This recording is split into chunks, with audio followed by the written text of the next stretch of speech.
வணக்கம். இன்னைக்கு நாம எதை பத்தி பார்க்க போறோம் அப்படின்னு சொன்னா டிஎன்பிசியில் பகு எண் மற்றும் பகா எண் prime numbers and composite number அப்படின்னா என்ன அப்படிங்கிறத பத்தி பார்க்க போறோம். நல்லா கவனிச்சுக்கோங்க.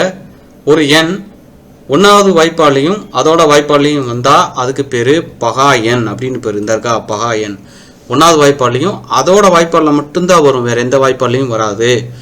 பகு எண் அப்படின்னா அப்படி இல்லை, வேற எந்த வாய்ப்பாடில் வந்துட்டாலும் அது பகு எண். இதை நம்ம நல்லா பார்த்துக்கணும். ஏன்னா இதுலேருந்து ஒரு கேள்வி கேட்பாங்க. இப்போ நான் சொல்ல போகிற விஷயத்துலேருந்து ஒரு கேள்வி கேட்பாங்க. அதாவது 1 முதல் 10 வரை உள்ள பகா எண்கள் எத்தனை உள்ளது அப்படின்னு கேட்பாங்க. அதுக்கு ஈஸியாக எப்படி கண்டுபிடிக்கலாம் அப்படின்னா ஒரு அட்டவணை இருக்குது. அந்த அட்டவணையை நான் இப்போ உங்களுக்கு காட்டுறேன் பாருங்களேன். இதுதான் அந்த அட்டவணை. இதில் 1ங்கிறது பகு எண்ணும் இல்லை பகா எண்ணும் கிடையாது, அது நமக்கு நல்லா தெரியும். இப்போ கேள்வி என்ன அப்படின்னா 1லிருந்து 10 வரை உள்ள பகு எண்கள் எத்தனை அப்படின்னு கேட்பாங்க. பகு எண் நான் கேட்டது பகு எண். அப்போ பகு எண் 1 2 3 4 5.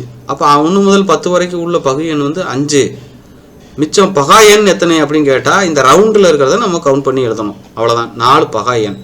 அப்போ 1ங்கிறது பகு எண்ணும் அல்ல பகா எண்ணும் அல்ல அப்படிங்கிறத சொல்லணும். புரியுங்களா? ஒன்றையும் சேர்த்துக்க கூடாது. இப்போ நான் சொன்னேன் இல்லையா இந்த அட்டவணை, இந்த அட்டவணையில் கண்டிப்பாக ஒரு கேள்வி இருக்கும். அதாவது 1லிருந்து 10 வரை எத்தனை பகா எண் கேட்கலாம், இல்லை 1லிருந்து 20 வரை எத்தனை பகா எண் கேட்கலாம், இல்லை 20லிருந்து 50 வரை எத்தனை பகா எண் கேட்கலாம். அது அவங்களுடைய கேள்வியை பொறுத்தது.